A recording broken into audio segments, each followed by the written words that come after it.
Hello guys, welcome to my YouTube channel. My name is Harjeet Kaur. हम कर रहे हैं लूसेंट जीके के ऑब्जेक्टिव क्वेश्चंस, जिसमें हमारा ज्योग्राफी सब्जेक्ट चल रहा है और इसमें आज हम डिस्कस करेंगे साइक्लोन एंड एंटी साइक्लोन से रिलेटेड क्वेश्चंस। सबसे पहले देखते हैं कि साइक्लोन्स और एंटी साइक्लोन्स होते क्या है। जो साइक्लोन्स होते हैं इसमें सेंटर में बनता है लो प्रेशर सिस्टम और एंटी साइक्लोन्स के सेंटर में बनता है हाई प्रेशर सिस्टम और उसके आसपास विंड्स की मूवमेंट होती है।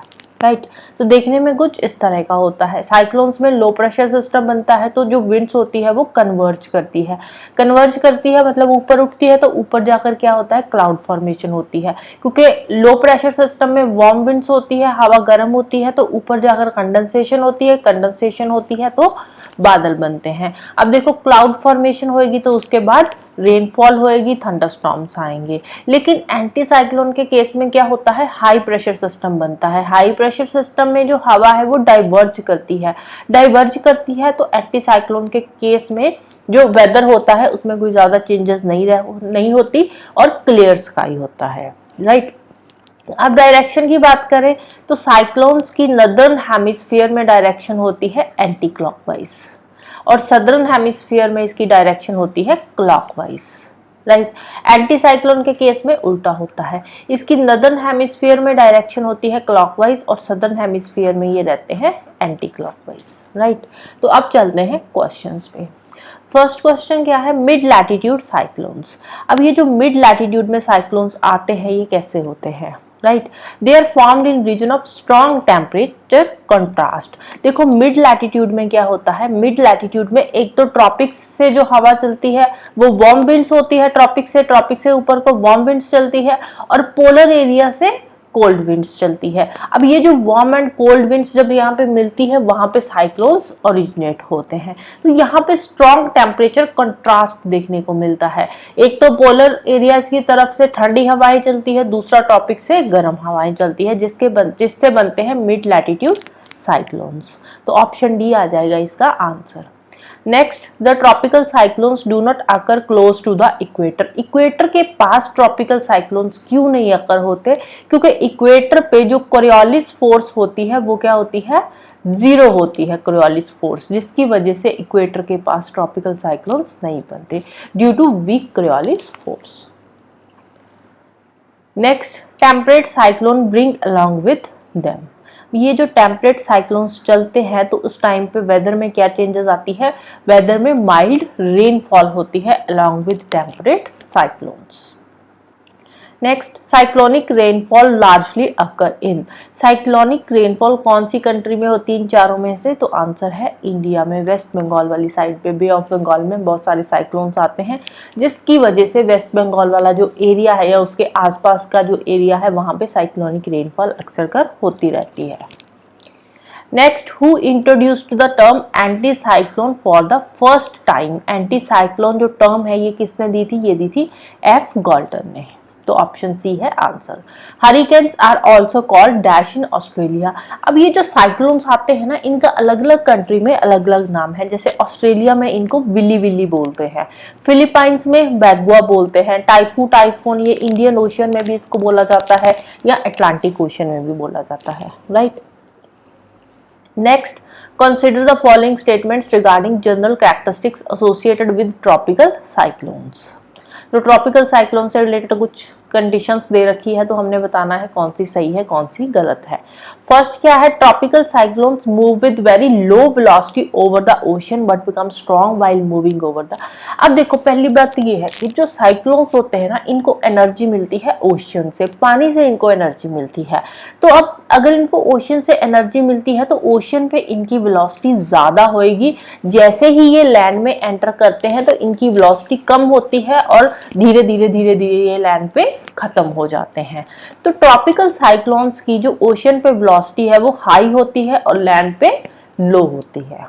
राइट सेकंड, तो फर्स्ट वाली स्टेटमेंट यहाँ पे रॉन्ग स्टेटमेंट है। सेकंड क्या है, they are confined to particular period of the year, mainly summers and normally move from east to west. तो ये समर पीरियड में ही होते हैं, क्योंकि समर्स में लो प्रेशर बनता है, लो प्रेशर बनेगा तो वहां पे साइक्लोनिक कंडीशंस जनरेट होती है। तो सेकंड वाली स्टेटमेंट यहाँ पे बिल्कुल राइट स्टेटमेंट है, और ये generally east to west move करते हैं। तो 2 ओनली आ जाएगा answer option B. Next statement, anticyclone which is high pressure wind system. Anticyclone में हाई प्रेशर होता है, स्टार्टिंग में बता चुकी हूँ।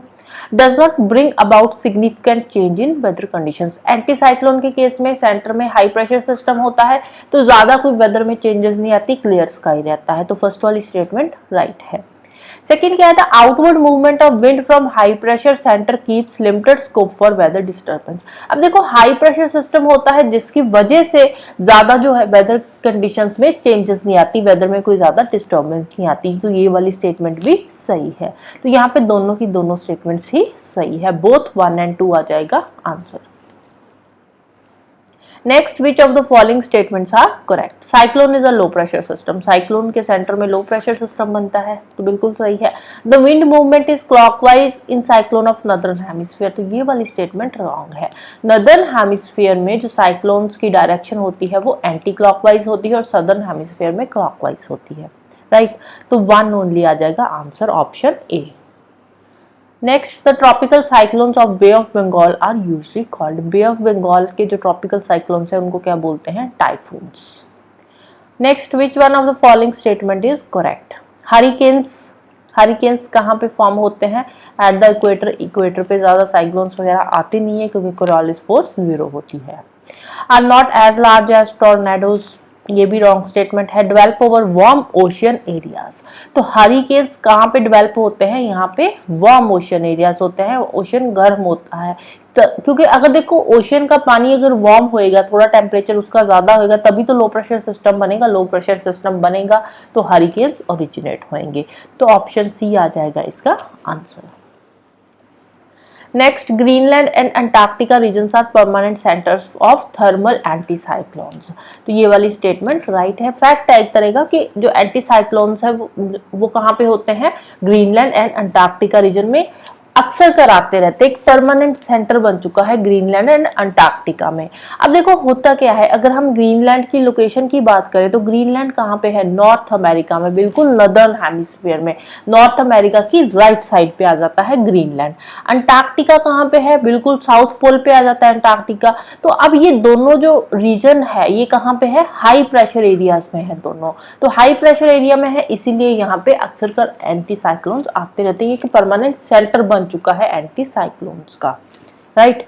तो इसका रीजन क्या दे रखा है, the high pressure is the common feature of Greenland and Antarctica. वही हमने यहाँ पे डिस्कस करा है, because of the high latitudes and free radiations.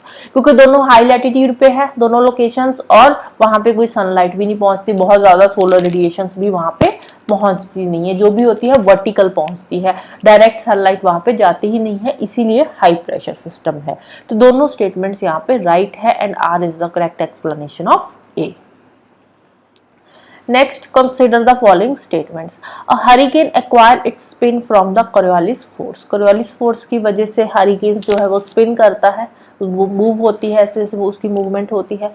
Second क्या है, the diameter of the hurricane decrease at it moves away from the latitudes. अब देखो ये वाला जो 13th वाला क्वेश्चन है ना, तो ये अगर आप गूगल सर्च करोगे तो इसके अलग अलग आंसर्स देखने को मिलेंगे। किसी साइट पे 1 ओनली है, किसी साइट पे 1 एंड 3 ओनली है, और किसी साइट पे 1 2 3 तीनों दे रखे हैं। बुक पे इसका आंसर 1 ओनली है, और मेरे हिसाब से इसका आंसर 1 ओनली ही आना चाहिए। क्योंकि देखो अगर हम डायामीटर की बात करें तो यहाँ पे इन्होंने बोला है कि हरिकेन का डायामीटर 150 किलोमीटर से कम नहीं होना चाहिए। तो अगर आप अलग अलग हरिकेन्स के बारे में सर्च करोगे ना कि हरिकेन्स कब आए, तो वहां पे उनका जो डायमीटर है वो अलग अलग है, और कई जगह पे जो हरिकेन का डायमीटर है वो 30 to 50 किलोमीटर भी लिखा हुआ है। तो इट मीन्स ये जरूरी नहीं है कि जो डायमीटर है 150 से नीचे नहीं होगा, कम भी हो सकता है, राइट। तो मेरे हिसाब से इसका आंसर 1 होना चाहिए, 1 only, option A. Next, hurricanes do not originate in south Atlantic ocean and south eastern Pacific ocean. अब देखो south Atlantic ocean and south eastern Pacific ocean की अगर हम बात करें, इनकी लोकेशन की बात करें तो ये कहाँ पे लोकेट करते हैं। जो साउथ अटलांटिक ओशन है ये इक्वेटर के पास है, साउथ ईस्ट पैसिफिक ओशन ये भी इक्वेटर के पास है। कहाँ पे है, north America, sorry south America में, ठीक है। साउथ अमेरिका की एक साइड पड़ता है साउथ अटलांटिक ओशन और दूसरी साइड पड़ता है साउथ ईस्टर्न पैसिफिक ओशन। तो ये दोनों के दोनों ही इक्वेटर के पास है। इक्वेटर के पास है तो इक्वेटर पे क्या है, कोरियोलिस फोर्स 0 है, जिसकी वजह से वहां पे कोई भी साइक्लोन्स या हरिकेन्स ओरिजिनेट नहीं हो सकते। तो असर्शन वाली स्टेटमेंट यहाँ पे राइट है। रीजन क्या है, in south Atlantic and south eastern Pacific oceans the intertropical convergence zone seldom occur.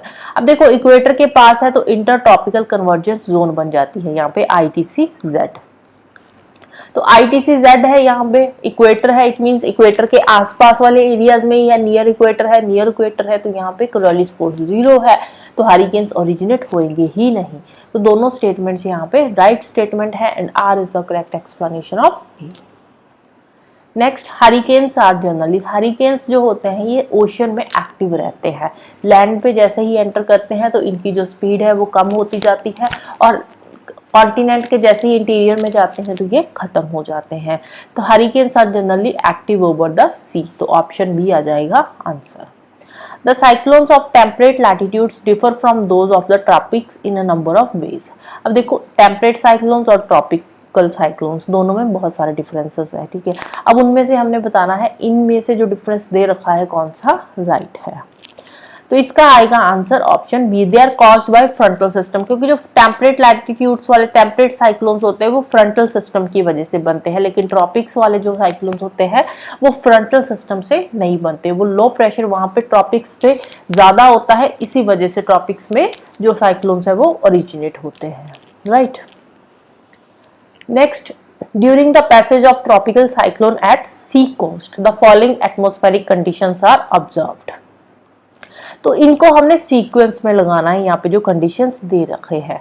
अब देखो जैसे ही ट्रॉपिकल साइक्लोन सी कोस्ट पे पहुंचता है, तो सी कोस्ट पे कब पहुंचता है, जब प्रेशर जो है लो प्रेशर बन जाता है वहां पे, ठीक है। बैरोमेट्रिक फॉल मतलब लो प्रेशर बन गया, जैसे ही लो प्रेशर बनेगा तो डार्क क्लाउड्स बन जाएंगे, बादल बनेंगे, घने काले बादल बन जाएंगे। डार्क क्लाउड्स बनेंगे तो रेनफॉल होएगी ही होएगी, टॉरेंशियल रेनफॉल होएगी और गस्टी विंड्स, बहुत स्ट्रॉन्ग विंड्स चलेगी, राइट। तो सबसे पहले प्रेशर कम होगा, प्रेशर कम होएगा तो क्लाउड फॉर्मेशन होएगी, क्लाउड फॉर्मेशन होएगी तो टॉरेंशियल रेनफॉल होएगी और स्ट्रॉन्ग विंड्स चलेगी। और जैसे ही साइक्लोन्स वहां से पास कर जाएगा और पीछे की जो कंडीशंस होती है बिल्कुल काम कंडीशंस बन जाती है, क्लियर स्काई हो जाता है, राइट। तो आंसर क्या आ जाएगा 213, ऑप्शन ए आ जाएगा इसका answer. Next, cyclone is developed in a region of extremely low pressure of air with steep gradient of pressure। Cyclones कहाँ पे बनते हैं, यहाँ पे लो प्रेशर होता है और जो प्रेशर में डिफरेंस बहुत ज्यादा होता है, तो वहां पे साइक्लोन्स ओरिजिनेट होते हैं। Reason, it was outward spiralling air at low elevation and inward air flowing at the high elevation. Low elevation पे आउटवर्ड फ्लो होता है, हाई एलिवेशन पे इनवर्ड फ्लो होता है। तो दोनों स्टेटमेंट्स यहाँ पे इंडिविजुअली ट्रू है, but R is not the correct explanation of A. Next, which one among the following statements relating to an anticyclone is correct? Anticyclone is a wind system with high pressure center। Anticyclone में high pressure system होता है, तो ये वाली statement बिल्कुल right है। तो अब देखो इसमें ऑल ऑफ दीज तो है नहीं, तो इट मीन्स बाकी सारी स्टेटमेंट्स रॉन्ग होगी। एक बार पढ़ लेते हैं। In anticyclone the movement of wind is inward, outward होती है। द कॉन्ट्रीब्यूशन ऑफ, अब ये जो विंड की मूवमेंट है ये नॉर्दर्न और सदर्न हेमिस्फीयर के अकॉर्डिंग भी इसकी जो डायरेक्शन होती है विंड की वो चेंज होती है। Next, the contribution of anti cyclone towards determining the weather of an area is quite significant. अब देखो एंटी साइक्लोन्स आएगा तो उसमें वेदर कंडीशंस में कोई ज्यादा चेंजेस नहीं होती, राइट। तो यहाँ पे क्या है, उल्टा दे रखा है। The movement of wind is clockwise in an anti cyclone of A southern hemisphere. Northern में क्लॉकवाइज होती है, सदर्न में एंटी क्लॉकवाइज होती है। Next, the cyclone represents a state of atmosphere in which. Cyclone के टाइम पे क्या होता है, एंटी साइक्लोन में हाई प्रेशर था, साइक्लोन में लो प्रेशर बनता है in the centre and high pressure around. तो ऑप्शन ए आ जाएगा इसका answer. Next, which of the following is the name of very violent and very serious type of winds which are bring a lot of disaster? Trade winds permanent winds है, normal इनकी speed होती है, कोई बहुत ज़्यादा violent winds नहीं होती। Hurricanes क्या है? वायलेंट विंड्स है, इससे बहुत सारा डिजास्टर भी होता है। साइरस स्ट्रेटस की बात करूँ तो ये दोनों क्लाउड्स के नाम है, right. Next, what happens to the weather depth as the tsunami waves approach the coast? Tsunami waves जैसे ही कोस्ट पे आती है तो जो डेप्थ होती है वो इंक्रीज होती है, तो ऑप्शन बी आ जाएगा इसका answer. Next, the angular speed of whirlwind in a tornado towards. अब जो एंगुलर स्पीड होती है इसकी ये रैपिडली डिक्रीज होनी शुरू होती है टॉर्नेडोज की, right. So this is all about today. तो जाने से पहले वीडियो को लाइक कर देना, शेयर कर देना और चैनल को सब्सक्राइब कर लेना। Thank you, bye bye and have a nice day.